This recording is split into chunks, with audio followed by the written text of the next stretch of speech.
When you look at the character Kaido, you can see his energy early on was rising to the top, becoming the GOAT. But of course, after Roger became the Pirate King, Kozuki Yoden was in Wano, and Yamato was a child, he started to, instead of becoming the GOAT, waiting on the GOAT's arrival. Yes, I'm talking about Joy Boy, to beat his ass. He thought that was the only man who could beat him, and he knew he wasn't Joy Boy. Well, of course, we all know King the Lunarian was waiting for Joy Boy's arrival, but he was so grateful to Kaido that he said, it doesn't even matter, yo, because if Joy Boy's the man who beats you, I don't think he'll ever come. And it just reminds me of that iconic scene of Whitebeard telling Marshall D. Teach, Blackbeard, that Roger is not waiting for you, in which Blackbeard was just like, what?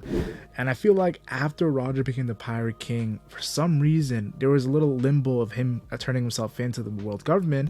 I wouldn't be surprised if he had an interaction with Kaido. Yes, one last time. I think him and Kaido have gone at it before, but I think it was to be the last time that Kaido and Roger fought is right after he became Pirate King. And I feel like he could have learned some information through that battle with Roger that made him, instead of try to become Joy Boy, wait for Joy Boy, knowing everything. And I feel like a lot of evidence for Kaido being one of Roger's top opposition that would surprise everybody. And let me actually reword that: Roger being Kaido's top opposition. That sounds better. Now, throughout the story, Roger has had legendary opponents, so to say that of course Kaido is Roger's top position is just ludicrous, but for the opposite, it would make more sense. And that's a lot of respect, because Roger has gone on it with some of the greatest of greatest. Think about it. Roger went at it with Whitebeard early on when Buggy was explaining the hype. Remember, he was explaining the hype of Whitebeard. He's the only man to fight Goldie Roger and live, showing how legendary Whitebeard's strength was. This is Buggy, who was there, who witnessed Whitebeard versus Roger those 3 days and 3 nights. And just going through that battle in the manga, you see it early on, the way they talk to each other. It's been ages, and that's what Goldie Roger says to his crew when Whitebeard's on the island. He says he said, talking about only risking death while you're still alive, it might be the last time we ever meet. So he's very excited to see Roger, and it's looking like, to see Whitebeard, it's looking like Roger hasn't seen Whitebeard since the God Valley incident. That's what it's looking like from what I've seen on this dialogue. And you have to understand, this was also an iconic moment because it was the first time we actually seen Conqueror's Haki coding clash between two characters. That's Prime Whitebeard and Prime Roger are the perfect example for them to be the first time. And we see Kozuki Yoden, a strong man himself, saying they're not even touching. It's kind of cool how Oda actually replicated that with Law in the Wano Onigashima raid portion, the rooftop, of course. Then, of course, after their Conqueror's Haki clash, Whitebeard comments on Roger's health, saying, "You seem well to me, Roger." Of course, we all know that Roger had this illness that was going to kill him. And Roger says, how many years has it been since he saw Nuke? So that's why I just assume that it's been since the God Valley incident that last saw each other in battle or had an interaction, which was Rocks versus the Roger Pirates and Garp. After this, of course, they fought for 3 days and 3 nights. So it's crazy because these guys fought for 3 days and 3 nights. So we know that they're not, how do I say this, they're not allies, they are enemies. Roger and Whitebeard are enemies. You're not fighting an ally for 3 days and 3 nights just for fun, guys. It's not happening. It kind of reminds me of the Kaido and Big Mom situation where they fought the entire night, and then of course everyone wakes up to, yeah, we're gonna join up. That's kind of a similar vibe I got. Like, yes, Kaido and Big Mom fought the entire night. Yes, they weren't like hating each other, but they weren't friends. They went at it, and through that battle they became friends. And what do you always remember back in days in the schoolyard when they said every person you had a fight with in the beginning of the school year, you would become best friends with after 4 or 5 months. It's just natural. When people fight, they naturally have a respect for each other, and that's what happened here with Roger and Whitebeard. Then of course we even had the iconic moment of Whitebeard hearing Goldie Roger's dream, in which he called Roger a little boy and laughed at his face. And then of course that transitioned to, of course, the Pirate King bowing down to Whitebeard, like his enemy. And that's why even Scalper Gabon's like, yo, what are you doing? This is your enemy, you can't do that. And it was just crazy. And even Odin was like, who is this guy? That was a legendary scene from Goldie Roger, just showing you how Whitebeard at the end of the day was one of Roger's most legendary oppositions. You have to respect it. And of course he asked for Odin to join his crew for 1 year. And Whitebeard was like, are you trying to steal my family from me? Like, are you crazy? And Whitebeard was pissed off. He was not joking around, yo. And it's crazy because like Whitebeard talks about how Odin's like his brother, but still Odin couldn't help himself. He had to leave Whitebeard for Roger. And Whitebeard was upset, don't get me wrong. Like, yes, he wants Odin to succeed and would do his wishes and whatnot and complete his dreams, but Whitebeard did not want Odin to leave, guys. I'm telling you right now. And of all people, Roger, one of his biggest enemies, taking him. So it was interesting to say the least. And then I can talk about Roger and Garp. Now, of course, Roger and Whitebeard has more context than Roger and Garp, because obviously Oda's saving Roger and Garp for God Valley. But we've seen it time and time again. From, of course, Garp being on vacation right before the God Valley incident. And of course, we all saw Kong told him, yeah, Roger is coming there. And he had to end his whole entire vacation. To, of course, him, of course, saying no to the Admiral position. And then, of course, he finding out that Roger and Shiki are about to fight. And he's like, the Ed War? Yeah, I'm going there. And Sengo's like, yo, Shiki's my territory, relax. But Garp always has to go for Roger. And then probably the most legendary scene was Marineford. That's the most context we get, is Marineford. Because even post Marineford, we could talk about that too. But Marineford, where we got him talking to Roger when Roger's captured. And Roger asking him to take care of his son. Roger considered Garp a crew member. You have to understand, Roger considered Garp kind of like Rayleigh, Odin, Scarpa Gavon, the Roger pirates. He considered Garp on that level because of how many times they interacted with each other in fights and battles, and how many times they went at each other. And that made me look at Garp a little bit different than Whitebeard. And I feel like there's more context for Garp. That's why Garp isn't dead, guys. Garp is still alive, guys. He's still alive. And there's going to be more context revealed between Garp and Roger. And even with that, I told you I was going to talk about a post-Marineford War during the ASL flashback. Garp describes Roger's personality and says Roger was like a child, childlike when it comes to like always never backing down from a battle and whatnot, and always like fighting, and like if he would never leave his crewmates behind, like just showing traits of Roger in a sense. But I'll talk about that more in another day, because we need more context for Garp. That's why I gave a little more details for Whitebeard. Garp, it's so blurry that I feel like Oda is saving a big moment for Garp and Roger's explanation when it comes to how they interacted. And then, of course, there's also other legendary pirates of Roger's days, like Big Mom. Let's talk about it, guys. Roger said it himself. He went and stole a rope ponega from Linlin. He didn't call her Big Mom. He called her actual name, Linlin. They had to have some interactions. Big Mom was, of course, during the God Valley incidents, was there as well.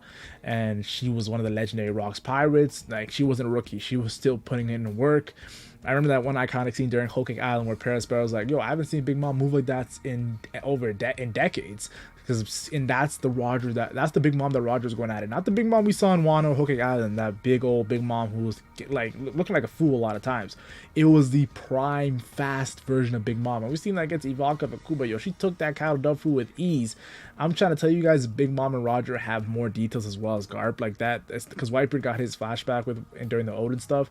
Big Mom, there's definitely going to be showing more interactions, but she is still one of Roger's legendary enemies. And Oda even showcases at the end of Big Mom's journey in life. She's not even mad about the fact that she's, Roger took her road poneglyph. She's more mad at the fact that pretty much Roger's last words in chapter 1 that started this great pirate era caused all this commotion for her, caused her downfall. She talks about it by saying the world bought the great pirate era, your time was up so it didn't affect you, and all those brats came flooding in and you left us to deal with it. And when she talks about Whitebeard, pretty much Kaido, Big Mom, the legendary pirates from the God Valley incident, they had to deal with it, not Roger because he already passed away. So Big Mom definitely that was intense to see Big Mom's relationship with Roger.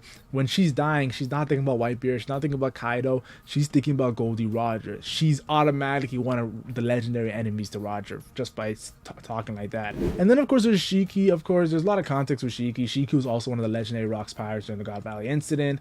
Shiki of course wanted to work with Roger with his ancient weapon that he knew about. Of course during the Ed War we saw that he went to Marineford and fought Garp and Sengoku in their prime together just so he can actually fight Roger again. Like Shiki and Roger, that I made a whole video on that. It's my last video, go check that out. I'm not going to do it again. When you put 20 minutes into talking about Shiki, what more do I have to say about this legendary opposition of Roger? And I want to talk about a minor one who caused very dramatic events during the Marineford War, which is Squardo. Squardo lost his entire crew to Goldie Roger, don't forget that, and stabbed Whitebeard, his own father, because of Akaino's manipulation. That just tells me one thing. You know what that tells me? Roger was a savage. He did not kill Squardo's crew for no reason. He had to do it because something major happened. And honestly, just shows you that, like, the difference between Roger and Luffy. I don't think Luffy has done anything as savage as that what Roger did, killing the entire Squardo crew. Now that we might get more context, but for some reason the vibe I get from Roger is that he's more tougher than Luffy. Or I wouldn't really say tougher than Luffy. He's less empathetic than Luffy, I would say that. But just because he's less empathetic than Luffy, Roger still is empathetic, guys. You have to look at the situation of course, Kaido talking about Newgate and Roger and saying they were mighty pirates, but they were soft in their way when talking to Kozuki Oden. This is Kaido, who was on the same crew as Whitebeard, and we saw in the God Valley incident, he literally was focused on Roger pulling up. That was what his attention was. And Kaido talks it about again, saying he loves the way of the samurai, and mentions Roger and Whitebeard, how they did it right. Death is what completes a person. So this is the second time where we see Kaido mentioning Whitebeard and Roger and how legendary they were. And if you think about it, during chapter 1001, he put up Rocks, who was his captain. He put up Whitebeard, who was his crewmate. He put Shanks, who was his rival, who went up against him right before Marineford. And of course, he put Kozuki Oden, who we saw that he took over Wano from. That was the battle with Oden. But we never witnessed, like, when did he fight Roger? I think personally that it had to be before God Valley. I think it could have happened on God Valley, and I think it could happen after he became Pirate King. I think there was multiple battles Kaido had with Roger. And just look at the way he talks about Roger. He talks about him during the Gear 5th Luffy battle, saying, look at Roger. He had no doubt ability, and he still brought the world to heel. Such hurdles can only be overcome by Haki. That is looking at Roger's fighting combat ability, moves like Divine Departure. Yes, I think I know why Kaido is giving Roger the utmost respect. And we saw the context, of course, in the recent chapter. He says it looks like Roger's on his way. He's the one person and Big Mom interrupts him right there and says, one thing at a time, rookie. So Whitebeard, Shiki, and Big Mom, yeah, they have beef with Roger, but they still look at Roger as equals. Like, they don't look at Roger like obsession, from what I've seen. Yeah, Shiki did a little obsessed at the end, but they still look at him like they've had multiple battles with Roger. It's close. But Kaido looks at it like, yo, Roger is whooping his ass, and he was a rookie, so it would make sense. So that's where this video all starts. And you can even see with Roger said, do you have an idea how I felt this past year? This probably has to do with Rocks, of course. Who, let's be honest here, Sengoku said it, Rocks was Roger's most formidable enemy, and I talked about all of Roger's ops. Rocks probably is Roger's top op, who died during the God Valley incident. But I want to say this. I believe what made Kaido the strongest creature alive is Roger destroying him at a young age with a divine departure. Kind of like how Shanks did Eustace Kid, guys. Yes, hear me out. And I want to talk about how it made him focus on Conqueror's Haki coding and Haki in general. Like, when he randomly whips out Future Sight versus Luffy, you know that Kaido definitely highlights Haki in itself. Yes, he has a double ability that was incredible that Big Mom gifted him, but we don't even know if it's a confirmed awakening. Yes, he talks about awakening, but we don't have any confirmation that he has awakening. But still, Kaido was the strongest creature alive with the highest bounty before he died, the highest bounty alive. And of course, we don't know what Monkey D. Dragons, but when it comes to pirates, he had the highest bounty. And it just makes me look at every detail and meaning. Kaido wanted to be the Haki King. Yes, he had a crazy duffel, but he wanted to be the Haki King. And that's why when Luffy used Conqueror's Haki coding, or when Zoro used Conqueror's Haki coding himself, or Luffy using advanced Conqueror's Haki coding, like there's moments we've seen in the story. He talks about Eustace Kid. Oh, we don't have to need too many Conqueror's Haki coding people. It always surprised him. I think it will give an in-depth look at the Roger and Kaido's relationship on God Valley and how it ties into Rocks. But I think Roger made Kaido the strongest creature alive. Yes, he was gifted from start at a young age, but I think Roger made Kaido the man who he is. And that's why it's intense. It's intense because we all know that Roger humbled Kaido. Joy Boy is what Kaido wanted to be. and Luffy's who ended Kaido. And we all know Roger, Joy Boy, and Luffy are all connected, and it just makes the story so poetic. And that's why I'm a fan of it. And honestly, guys, probably the next video you're gonna see me might be a chapter video. It's a short chapter, guys, but it's gonna be coming out soon, so turn on notification. You guys do not want to miss that.